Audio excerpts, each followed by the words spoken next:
right, up next, Cowboys and Aliens, directed by Jon Favreau, starring Daniel Craig, Harrison Ford, and Olivia Wilde. Daniel Craig stars in Cowboys and Aliens as a gunslinger who stumbles into the town of Absolution with no memory and a mysterious shackle on his wrist. I woke up in the desert. You got a name? I don't know. When the helpless town folk are captured by aliens, Jake discovers that he might be their only salvation. I need that weapon. It's the only thing that counts. Teaming up with a local rancher, played by Harrison Ford, Jake rallies a posse of cowboys and Apache warriors to fight off the aliens in this adaptation of a popular graphic novel. People back. They're here. All right, we've all just seen it. James? I have never enjoyed a movie where there's been more than 3 credited writers, and this one has 6, which to me speaks to the fact that so many different authors pulling the movie in so many different directions mean you cannot have a single cogent vision and a single, cohesive script. More than that, what we were promised in this movie was a genre hybrid. There's something about the Western, something about sci-fi melded together, and what we actually have here is basically straight up Western. There's nothing more to it. If you took out aliens and you put in this movie big business, the Spanish, Native Americans, it would be the exact same kidnapping script. So instead of it being something novel and fresh, it ends up being a Western with a little bit alien gloss added to the surface.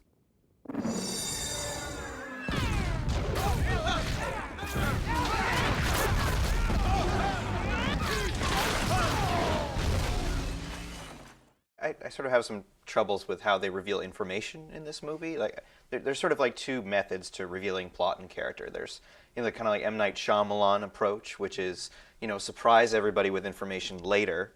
And then there's more of the Hitchcockian style, which is tell everybody everything kind of early on and then have it kind of trickle through and create suspense. And I feel like with this movie, they sort of go for the former, and it really doesn't work at all. We really don't know what any of the characters are doing, what they want. We don't know what the aliens want.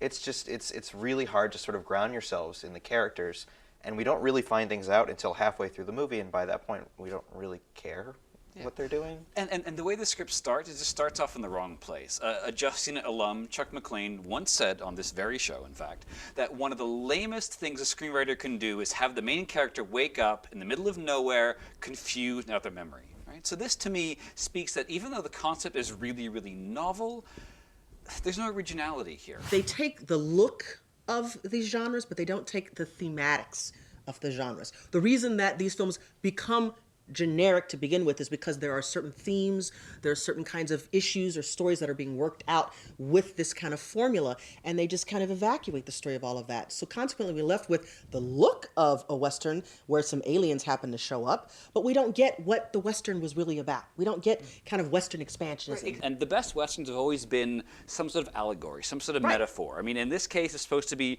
some sort of tortured metaphor about our xenophobic selves, or I don't even know what. It's not. But they missed the opportunity. They could have used the aliens in that way.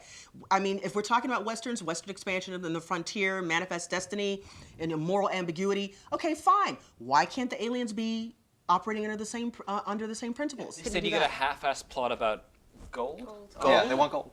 And why are they kidnapping people? They never really tell us what they're going to do with it. This was an escapist film that I really found myself escaping into. It was fun, it was entertaining, the action was exciting. I felt myself on the edge of my seat. I feel like a summer blockbuster movie, that's what it's supposed to do. It's supposed to make you forget about where you are or what kind of day you had or what you're gonna do when you go home. And to me, and for a lot of people, I feel like this movie is going to do that for them. Howard, is there any redeeming value in regards to acting? Or Well, I have to say, I think that Daniel Craig and Harrison Ford, solid performances. That's why you hire these guys, because they're going to deliver exactly what you want to do. They are bankable in that respect.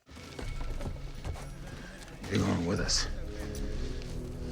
I need that weapon. It's the only thing that counts. I figure you owe me. I don't see it that way.